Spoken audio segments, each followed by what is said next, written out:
Assalamualaikum warahmatullahi wabarakatuh. Alhamdulillahirrabbilalamin. Wassalatu wassalamu ala asrofil anbiya'i wal mursalin wa ala alihi wa sahbihi wasallam. Amma ba'du. Perkenalkan, nama saya Ayu Lestari dari kelas 11 MIPA 5. Hari ini saya akan berdakwah tentang menjaga lisan.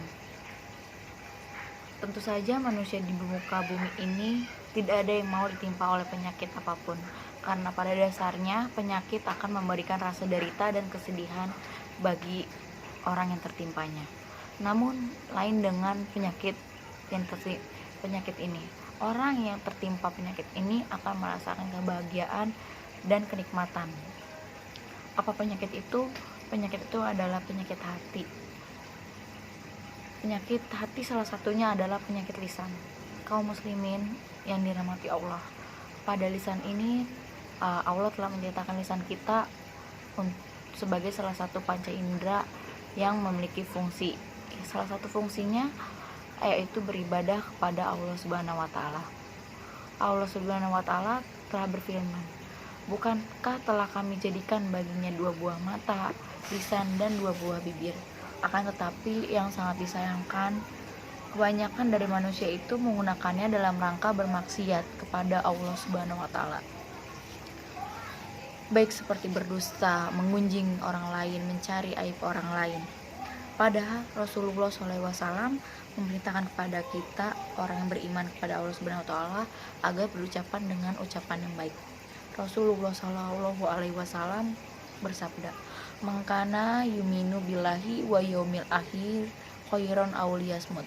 Barang siapa yang beriman kepada Allah dan hari kiamat, maka hendaklah dia berucap dengan ucapan yang baik.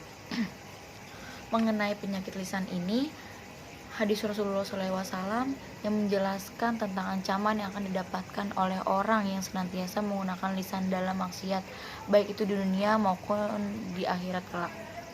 Di dunia contohnya, orang yang suka mencari aib saudaranya, Allah akan membongkar aibnya, seperti yang disabdakan oleh Rasulullah, "Wahai sekalian orang yang beriman dengan lisannya namun belum sepenuhnya beriman dengan hatinya, janganlah kalian suka mencari aib orang muslimin. Sesungguhnya orang yang suka mencari aib kaum muslimin, maka Allah akan cari aibnya pula.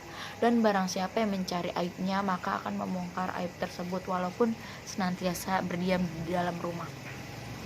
Mungkin sebagian dari kita beranggapan, apabila saya di dalam rumah saja, mana mungkin keburukan saya diketahui oleh orang lain.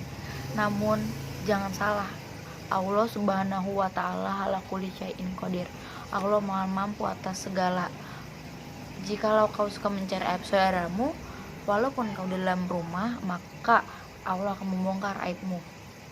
Kemudian tidak sampai situ aja, di alam kubur Allah, sebagaimana Rasulullah SAW sedang berjalan melewati dua buah kuburan. Rasulullah berkata, "Sesungguhnya orang-orang di kuburan itu sedang disiksa. Mereka tidaklah disiksa karena sebab dosa-dosa besar. Adapun salah satunya tidak bersuci setelah buang air. Adapun yang satunya ketika hidup dia gemar mengganggu domba di antara kaum muslimin. Nanti di akhirat kelak masih ada azab yang menunggu kita." Rasulullah SAW telah bersabda dalam hadis itu, manusia itu akan diseret di atas muka-muka mereka di hari apa? Di hari kiamat kelak, melainkan sebab hasil ucapan mulut mereka. Maka setelah kita mendengar ancaman-ancaman yang kelak akan diberikan kepada kita, saat ini menjadikan kita sebagai pribadi yang lebih baik lagi, menggunakan lisan kita dalam segala kebaikan. Contohnya seperti membaca Quran, berzikir, dan berdakwah. Dan orang-orang yang menjaga lisannya kelak mampu menjaga lisannya dari ucapan-ucapan yang buruk, maka Rasulullah SAW telah mengatakan bahwasanya adalah ciri sebagai seorang mukmin yang hakiki. Rasulullah SAW bersabda, "Muslim yang hakiki adalah yang saudara muslimnya itu selamat dari kejahatan lisan dan tangannya." Begitu pula apabila kita mampu menjaga lisan ini, maka Rasulullah SAW menjamin bagi orang-orang menjaga lisannya dijamin di surga.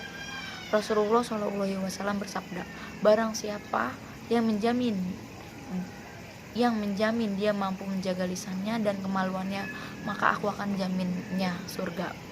Zaman sekarang ini tidak lagi sedikit orang yang menggunjing orang lain, orang yang mencari aib orang lain, orang yang suka mengata-ngatakan orang lain dengan perkataan yang buruk. Banyak sekali kita jumpai, baik di sekitar rumah kita, di lingkungan pertemanan kita, di media sosial, banyak sekali.